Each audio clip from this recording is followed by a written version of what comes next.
เป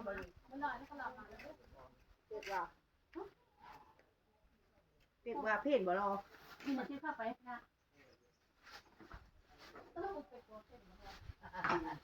โอ้ไก่ไก่เอามาบ่ร้ายนี่บ่บ่ร้ายบ่เปิดร้ายโอ้ยวันนี้คนลงนั่งละ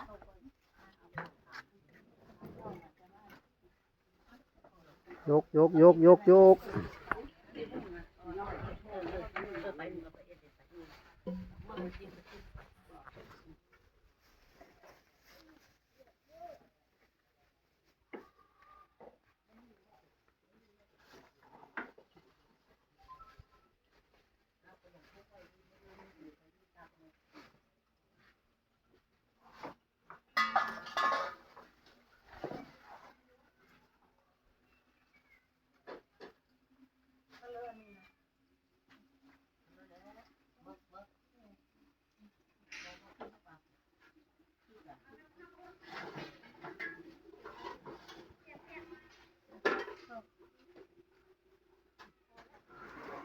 นั่น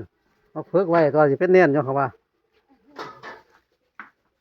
เรียนต่อไปมาใหญ่เท่าครูเริ่มเด็กคือ2.15วันนี้ย่านมีครูย่านครูบอกหมายคนมาย่านครูนี่แหละให้เอิญแน่นี่เพื่อให้เอิญอีเป็กฮะ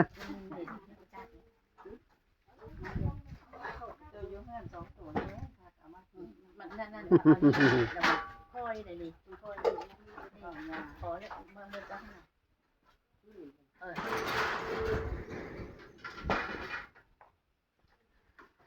อาส่วนบนนี้จะ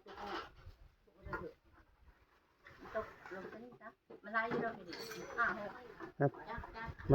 มักม่วงล่าเฮ็ดยังก็จังไดก็หมักม่วงตำอยู่บ่เฮ็ดจังไดน่ะโอ้ซอยโอ้รวยขนาดเลยมื้อนี้รวยขยะขนาดเลยใส่จักบาทนี่โอ้เกือบพันเหมือนตัวนี้ได้คือเราก็800 700ให้ไปมันเป็น750สาธุนำเด้อ